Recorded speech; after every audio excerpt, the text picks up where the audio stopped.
اعوذ باللہ من الشیطان الرجیم بسم اللہ الرحمن الرحیم سبح للہ ما فی السماوات والارض وهو العزیز الحکیم له ملک السماوات والارض یحیی ویمیت وهو على كل شیء قدیر هو الاول والآخر والظاہر والباطن وهو بكل شیء علیم۔ یہ سورہ حدید ہے جو 29 آیات اور 4 رکوعات پر مشتمل ہے۔ اس سورت مبارکہ کی آیت نمبر 25 میں لوہے کا ذکر ہے۔ لوہے کو عربی میں حدید کہتے ہیں، اس لیے اس سورت کا نام سورۃ الحدید ہے۔ اس سورت مبارکہ میں بنیادی طور پر 3 مضامین مذکور ہے۔ پہلا یہ کہ کائنات میں جو کچھ ہے وہ سب اللہ کا ہے، وہی اللہ ہے جو اقتدار کا بھی مالک ہے، حکمت کا بھی مالک ہے۔ آسمان اور زمین کی بادشاہت اسی کی ہے، وہی زندگی اور موت دیتا ہے، وہی ہر چیز پر پوری طرح قدرت رکھنے والا ہے۔ هو الاول والآخر والظاہر والباطن، وہی اول بھی ہے اور آخر بھی ہے۔ اللہ تعالی اول اس معنی میں ہے کہ اس سے پہلے کوئی چیز نہیں تھی اور وہ ہمیشہ سے موجود ہے، اور آخر اس معنی میں ہے کہ جب اس کائنات کی ہر چیز فنا ہو جائے گی تو وہ اس وقت بھی موجود رہے گا۔ وہ ظاہر اس لحاظ سے ہے کہ اس کے وجود، اس کی قدرت اور اس کی حکمت کی نشانیاں اس کائنات میں ہر جگہ پھیلی ہوئی ہے، جو اس بات کی گواہی دے رہی ہے کہ وہ موجود ہے۔ اور چھپا ہوا اس معنی میں ہے کہ یہاں دنیا میں وہ آنکھوں سے نظر نہیں آتا۔ وَهُوَ بِكُلِّ شَيْءٍ عَلِيمٌ، اور وہ ہر چیز کو پوری طرح جاننے والا ہے۔ هُوَ الَّذِي خَلَقَ السَّمَاوَاتِ وَالْأَرْضَ فِي 6 أَيَّامٍ ثُمَّ اسْتَوَىٰ عَلَى الْعَرْشِ، وہی اللہ ہے جس نے آسمانوں اور زمین کو 6 دن میں پیدا کیا، پھر عرش پر مستوی ہوا۔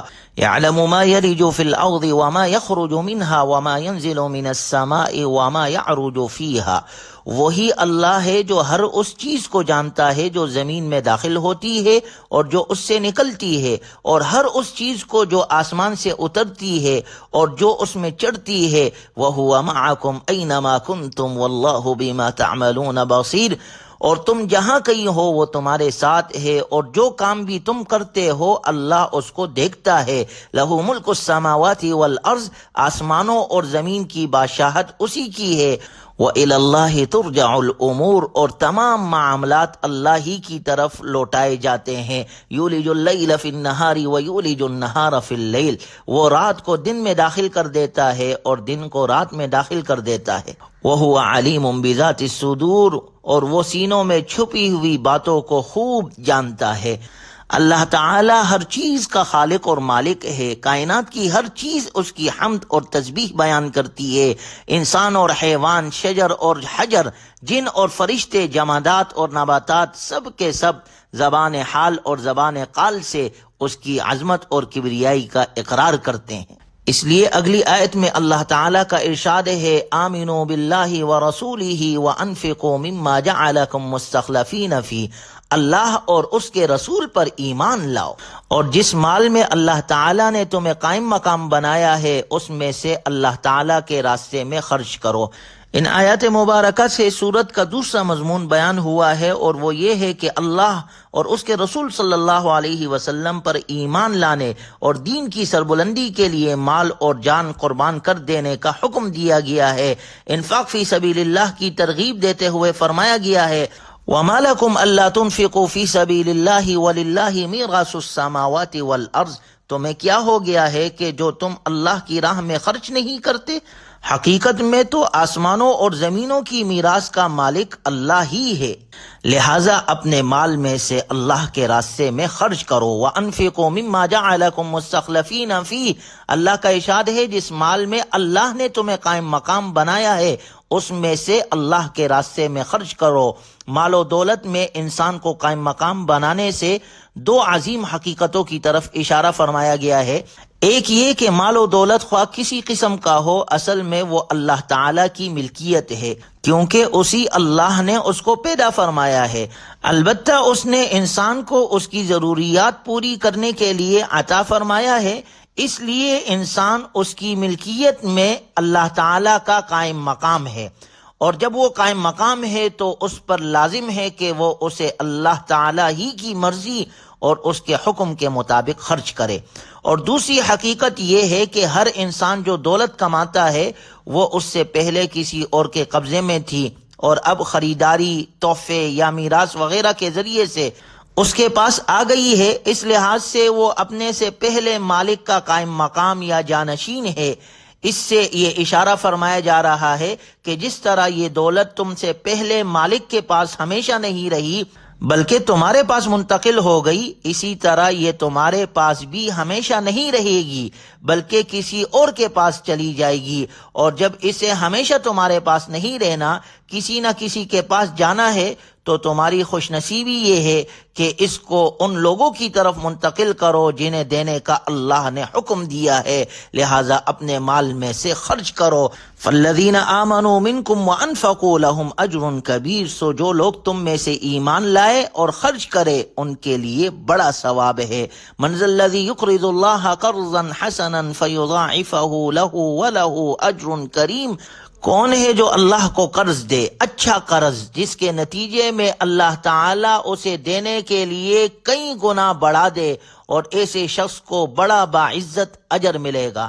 اللہ تعالیٰ کو نہ مال کی حاجت ہے نہ کسی قرضے لینے کی، اور وہ ہر حاجت سے بے نیاز ہے، لیکن انسان جو کچھ صدقات اور خیرات کرتا ہے یا جہاد اور دینی کاموں میں خرچ کرتا ہے، اللہ تعالیٰ نے اپنی رحمت سے اسے قرض کے لفظ سے اس لیے تعبیر فرمایا ہے کہ اللہ تعالیٰ اس کا صلہ ایسے شخص کو دنیا اور آخرت میں اس اہتمام سے عطا فرماتا ہے جیسے کوئی قرض دار اپنا قرض واپس کرتا ہے، اور اچھے قرض سے مراد یہ ہے کہ وہ پورے خلوص کے ساتھ صرف اللہ تعالیٰ کی خوشنودی حاصل کرنے کے لیے دیا گیا ہو، دکھلاوا مقصود نہ ہو۔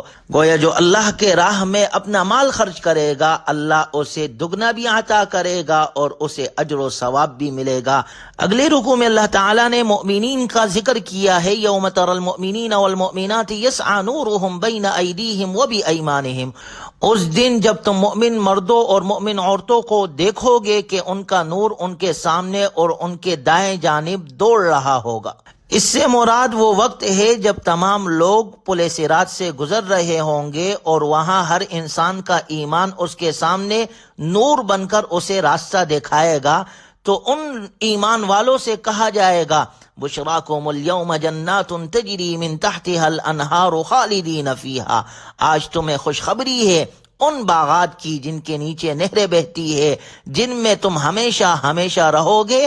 ذالک هو الفوز العظیم، یہی ہے جو بڑی زبردست کامیابی ہے، یعنی قیامت میں ان کے لیے ان کا ایمان روشنی کی صورت اختیار کر جائے گا اور انہیں پہلے سے جنت کی خوشخبری کی کامیابی سنائی جائے گی، جبکہ ان کے مقابلے میں اللہ نے منافقین کا ذکر کیا، یوم یقول المنافقون والمنافقات للذین آمنوا انظرونا نقتبس من نورکم، اس دن جب منافق مرد اور منافق عورتیں ایمان والوں سے کہیں گے کہ ذرا ہمارا انتظار کر لو کہ تمہارے نور سے ہم بھی کچھ روشنی حاصل کر لے۔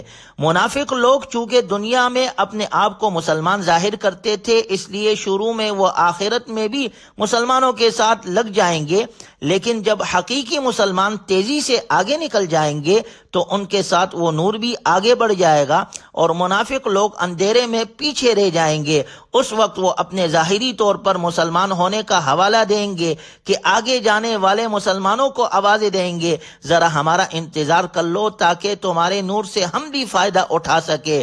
قیل ارجعوا وراءکم فالتمسوا نورا، ان سے کہا جائے گا کہ تم اپنے پیچھے لوٹ جاؤ پھر نور تلاش کرو، یعنی یہ فیصلہ پیچھے ہو رہا ہے کس کو نور ملے گا کس کو نہ ملے گا، اس لیے پیچھے جا کر نور حاصل کرنے کی درخواست کرو، دنیا میں جاؤ۔ فضرب بینہم بسور لہ باب، اور پھر ان کے درمیان ایک دیوار حائل کر دی جائے گی، باطنہ فیہ الرحمۃ وظاہرہ من قبلہ العذاب، جس میں ایک دروازہ ہوگا جس کے اندر کی طرف رحمت ہوگی اور باہر کی طرف عذاب ہی عذاب ہوگا۔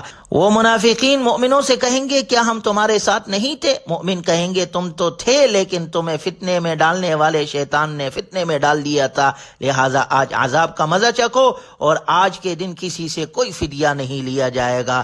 اللہ تعالی ہمیں ہر قسم کے عذاب سے محفوظ فرمائے اور قرآنی تعلیمات پر عمل کرنے والا بنائے۔ وآخر دعوانا الحمدللہ۔